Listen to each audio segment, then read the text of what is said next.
Disamit ya, disamit.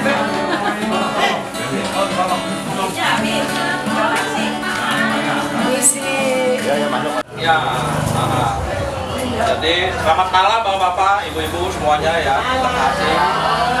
Terima kasih atas kehadirannya di sini. Saya mewakili keluarga besar yang suku Posat, Kemahati, ya adik saya yang mana pada malam hari ini 1 tahunnya, ya ponakan saya Rifandi yang ganteng, ya. Jadi saya juga terima kasih buat kesediaannya Kubu Doa pimpinan Bapak Wiwi Sanjaya, artinya Cantiatra ini ya, dari Full Gospel ini ya kan, mau melayani di rumah Ati dan suku Kosan adik saya ya, untuk mengenang 1 tahun ini. Ya kiranya semuanya menjadi berkah buat kami semua. Ya, untuk itu ya, untuk melayaninya kami persilakan. Tuhan Yesus memberkati. Ibu sudah kasih Tuhan. Suatu kebahagiaan bagi kami bisa melayani tempat ini, mengenang 1 tahun adik kami terkasih Rifandi. Sungguh suatu hal yang masih membekas ya.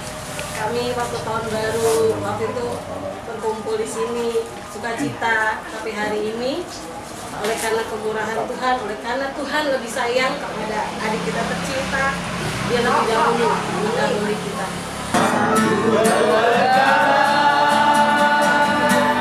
Yang kusimpan dalam hati, tiada sesuatu yang terjadi tanpa Allah peduli. Allah mengerti, Allah peduli segala persoalan yang kita hadapi, tak akan pernah dibiarkannya ku bergumul sendiri, tak Allah mengerti. Tuhan, malam hari ini kami untuk memperingati saudara kami yang setahun Tuhan yang kami terpanggil Yesus. Kiranya kami akan merayakan 1 tahun saudara kami Tuhan. Biarlah acara ini kau pimpin dari awal, pertengahan hingga akhirnya. Amin. Biarlah kuasa Allah turun di tempat ini Tuhan. Amin. Amin. Terima kasih Tuhan, terima kasih Yesus.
Sumber kekuatanku, sumber pertolonganku datangnya daripada Tuhan.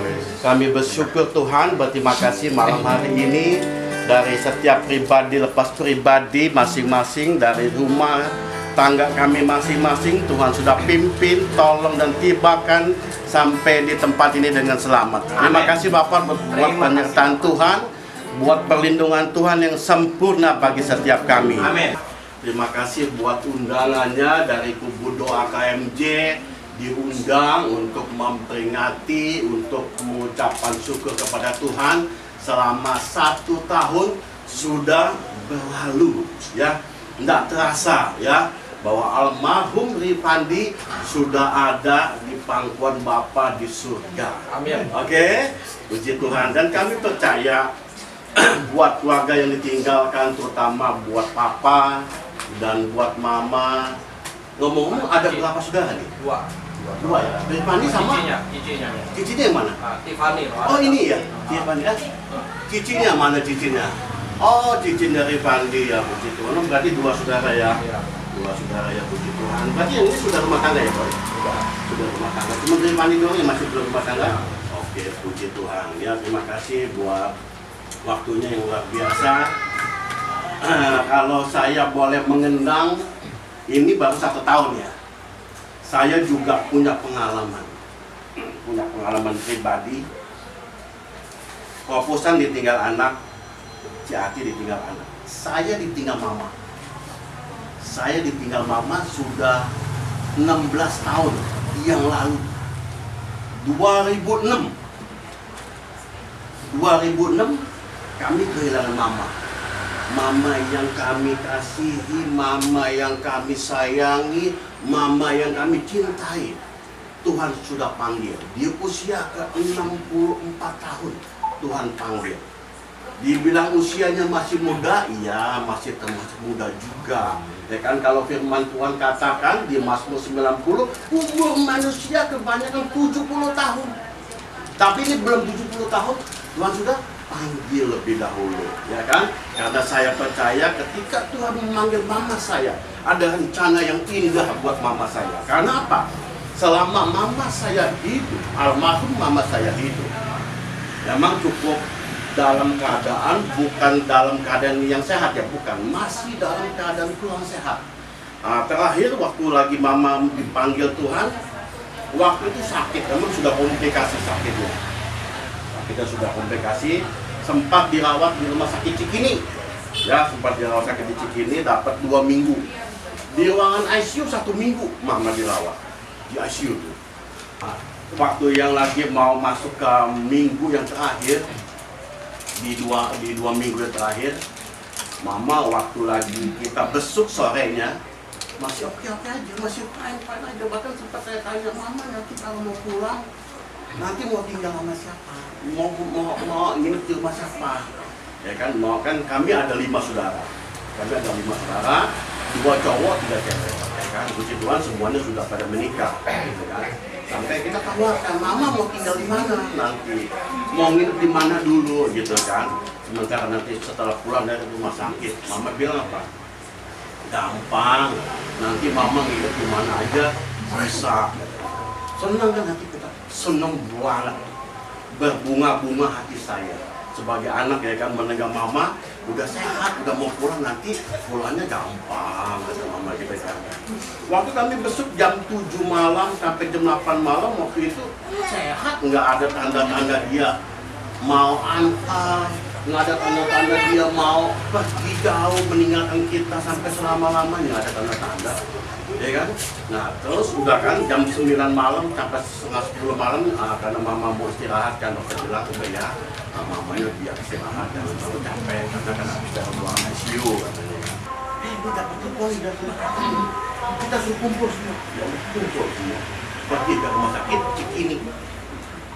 Sampai di rumah sakit Cikini, ya cukup ini juga, secara manusia cukup sedih banget.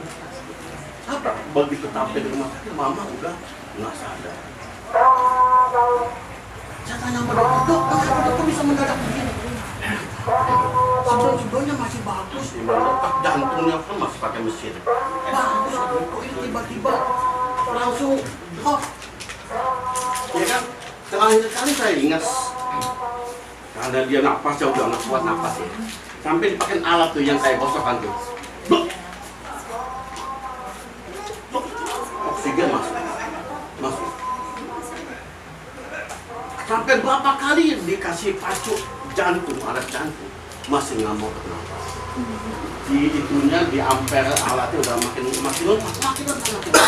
Akhirnya sampai menunjukkan angka tit. Habis. Secara manusia kami panik Tuhan. Kenapa sih Tuhan? Begitu cepat manggil mama. Secara manusia, saya pribadi belum menyenangkan hati mama saya. Belum puas saya menyenangkan hati mama saya. Belum puas. Belum puas mama terima apa-apa dari saya. Belum. Saya bilang, saya sempat nangis, ya kan. Saya belum bisa membalas budi mama saya. Belum bisa. Ya, Tuhan sudah panggil pulang. Mereka panggil pulang. Secepat begitu Tuhan panggil pulang. Padahal secara manusia udah senang saya. Ya kan, kalau dari ICU dipindahkan ke rawat inap, udah jauh lebih sehat kondisinya. Ternyata Tuhan punya rencana yang saya nggak tahu, yang saya nggak duga, yang saya nggak minta. Tapi rupanya Tuhan minta buat kami keluarga. Untuk Tuhan panggil. Tuh, yang dalam pikiran saya, yang dalam kehidupan saya, bahwa saya hidup harus mandiri. Ketika saya belum punya apa-apa, saya nggak mau pinjam barang-barang siapapun juga. Kan saya masih ingat pesan mama. Ya, saya masih ingat pesan mama. Itu dari pengalaman pribadi saya ya. 16 tahun mama sudah mengingatkan saya. Saya mau minta nih pengalaman Pusan ya. Nah, Pusan ini dan si Ati pengalaman 1 tahun. Pengalaman 1 tahun mengenai almarhum Rifandi. Saya juga pernah kehilangan mama, kehilangan papa. Saya bukan nggak sayang, tapi kehilangan anak ini beda sekali Pak. Dari pertama sampai sekarang saya nggak bisa menerima.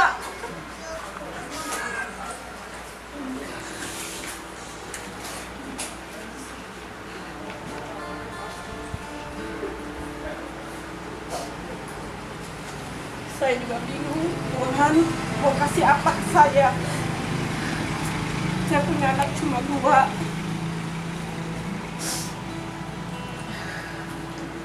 Dia anak yang baik, selalu sama saya, sehari-hari sama saya. Anak saya dua-duanya baik sama saya. Saya kalau pilih salah satu, mendingan saya yang nggak ada Pak.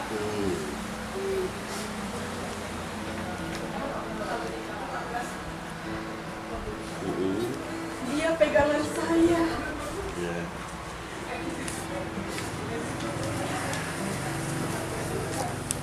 Dia kebanggaan saya. Sekarang dia nggak ada.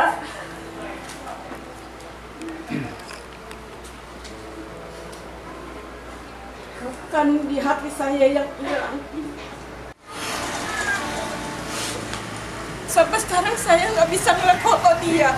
Kalau ngeliat foto dia, saya bisa, aduh.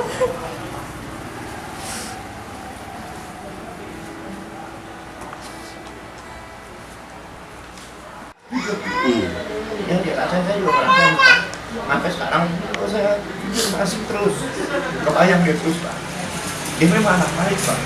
Dia anak baik, dia nggak pernah ngecewain saya.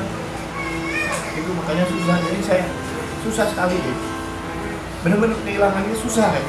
Saya seperti kayak itu nggak punya pegangan. Gitu. Benar saya bisa kerja, bisa apa, tapi saya untuk melupain dia, untuk apa kerja, untuk apa saya kerja, kadang-kadang saya kesini. Kayaknya saya udah hilang harapan saya dulu. Walaupun saya masih punya anak satu, gitu, Pak. Anak yang perempuan. Tapi beda. Jujur saya. Jadi kita yang masih ada sampai saat ini, kita yang masih ada sampai saat ini, kita harus tetap semangat menjalani hidup. Ya Ciati ya, mungkin Ciati alamin, saya juga alami kehilangan uang. Ciati alamin, nggak semangat sama, saya juga awal-awalnya nggak semangat. Tapi berjalannya waktu saya berdoa dan berdoa kepada Tuhan, minta kekuatan. Karena saya percaya, saya tahu kekuatan datangnya dari Tuhan. Amin. Penghiburan, sukacita, damai sejahtera datangnya dari Tuhan. Ya, dunia nggak bisa berikan, siapapun juga nggak bisa memberikan. Teman mama Termasuk saudara, anak nggak bisa memberikan. Tapi hanya Tuhan Yesus yang bisa memberi kita penghiburan. Sudah punya cucu? Hati? Belum ya? Nah, yang cucu ya? Sudah punya cucu satu ya? Satu. Puji Tuhan. Sudah ada penghiburan juga. Cucu satu yang sedang lucu-lucunya. Ya kan? Puji Tuhan ya. Nanti kita mau doakan ya buat hati dan fokusan tetap kuat di dalam Tuhan. Baik, malam hari ini kita mau belajar kebenaran firman Tuhan. Kita akan masuk kepada kebenaran firman Tuhan. Pak Iwan Hasan ada ya? Oh, iya. Tolong bukakan saya, Be. Di Roma 14 ayat ke-8. Roma 14 ayat 8. Sebab jika kita hidup untuk Tuhan, dan jika kita mati untuk Tuhan. Jadi baik hidup atau mati, kita adalah milik Tuhan. Amin. Hidup malam hari ini, kita hidup untuk Tuhan. Bukan lagi hidup untuk diri sendiri. Bukan. Kalau kita melihat di luar sana, banyak yang hidup saat ini, yang hidup akhir-akhir ini adalah hidupnya untuk diri sendiri. Dia pikir dari ujung rambut dia sampai bawah telapak kaki dia, hidupnya punya dia sendiri. Dia foya-foya hidupnya, dia hamburkan hidupnya. Ya kan, pagi dibuat malam, malam dibuat pagi. Banyak di luar sana. Di sini nggak ada, di sini semuanya anak Tuhan, apa ya? Puji Tuhan. Di luar sana banyak. Waktunya disia-siakan, nggak tahu pagi, nggak tahu malam, pokoknya happy setiap hari hidupnya. Oya-oya. Padahal kalau dia bisa tahu kebenaran firman Tuhan adalah kita hidup saat ini adalah hidup untuk Tuhan. Bukan hidup kita, bukan punya kita sendiri, bukan. Ya.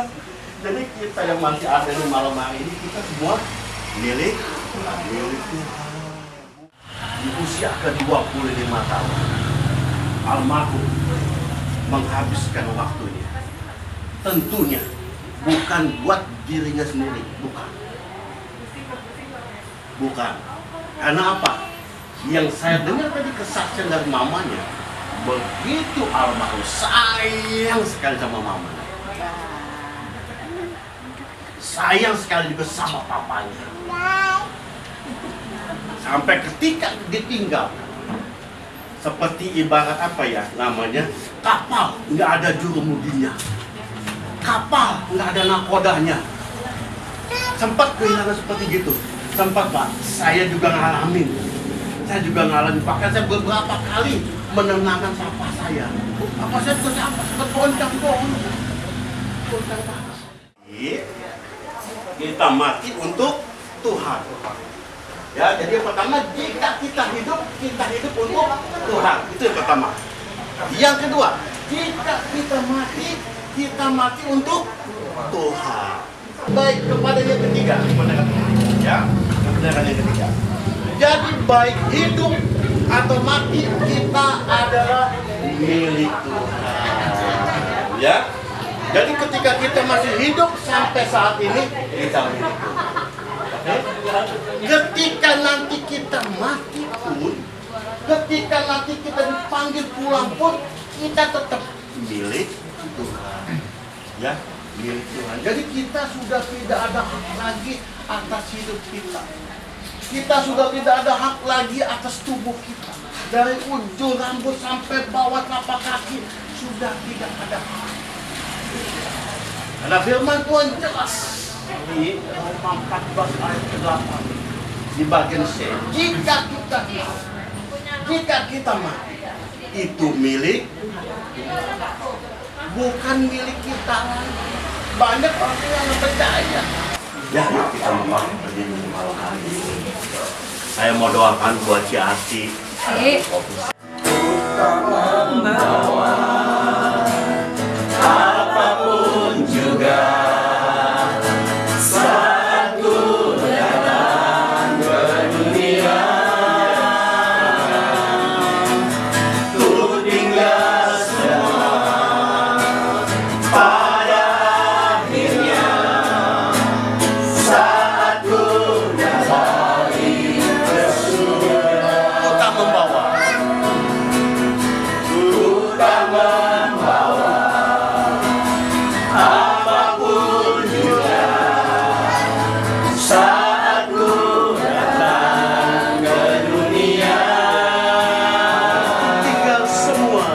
ku tinggal semua pada akhirnya saat ku kembali ke surga. Inilah yang ku punya, hati sebagai hamba yang mau taat dan setia padamu Bapa. Kemana ku bawa hati yang menyembah dalam roh dan kebenaran sampai selamanya.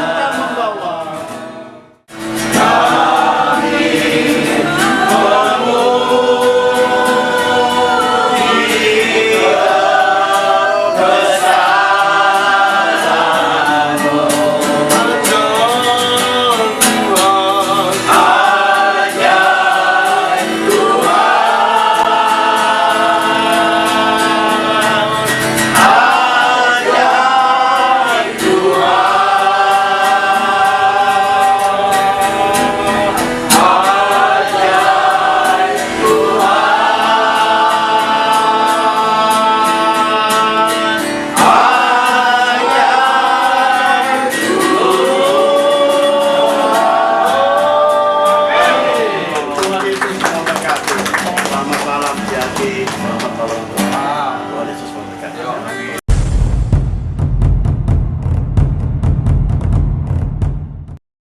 Malam hari ini kami KMJ melayani di Poris di rumahnya Bapak Chan Suku Kosan, ipar Pak Pius. KMJ, kami Yesus.